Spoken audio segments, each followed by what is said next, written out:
কেরা কেরা এনে আছেন দেখি হাই দেন একটা একটা করে হাই কে কে শাহিদ ভাই নি হ্যাঁ কোন দিকে এলেন বাড়ি থেকে আইলাম অল্প এই ঘড়ি কে নিয়ে গেলেন আইসি গুরুবার মেলা দিন ধরে আইসি না বাইতে বসে থেকে থেকে বোরিং লাগছে গেলাম গুয়াহাটি যাই আর গুয়াহাটি হাওয়া খাই আসি ঠান্ডা হয়নি হ্যাঁ। তো কিরম লাগলো ঘড়ি না ভালো লাগলো গুয়াহাটি আগের মতো নি আগের মতো নেই হ্যাঁ। কেরা কেরা আছেন আইসি মা আইসে আমি আইসি আর ফ্যামিলির ভাই বোনেরা তো কয়দিন থাকবেন তাহলে আসি 7-10 দিন থাকি। 7-10 দিন তাহলে তো মোটামুটি ইন্দা ঘোরাঘুরি করবেন না এন্দেই ঘোরাঘুরি সারাদিন আগে ইন্দা ঘোরাঘুরি করছে আর আমি বাথরুম তাহলে আঙ্গুর জন্য কিছু একটা কয়া দেন কিরকম তো যাই হোক হোয়াটসঅ্যাপ আমার দিছিস কি কেন দিন আমি নোক দিস আগে তাকে তো তোর তো যারা যারা এখন আমার নোক দেওয়া ভিডিও দেওয়া না দেখতে পারো কি শাহিদ খান পেজে তো আইলে অল্প এনজয় করতেছি যাই হোক ভালো লাগলো হ্যাঁ আর ব্যক্তি একটা একটা হাই দিলি এলো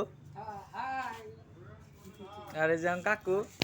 আর যাই হোক আঙ্গুর সবাই অল্প অল্প সাপোর্ট করবেন আমরা ভিডিও সিডিও বানাই না আর আমি অল্প অল্প ফানি ভিডিও সিডিও বানাই মানে ফানি ভিডিও পাবেন আর কি যাই হোক টাটা ভিডিওটা ভালো থাকবেন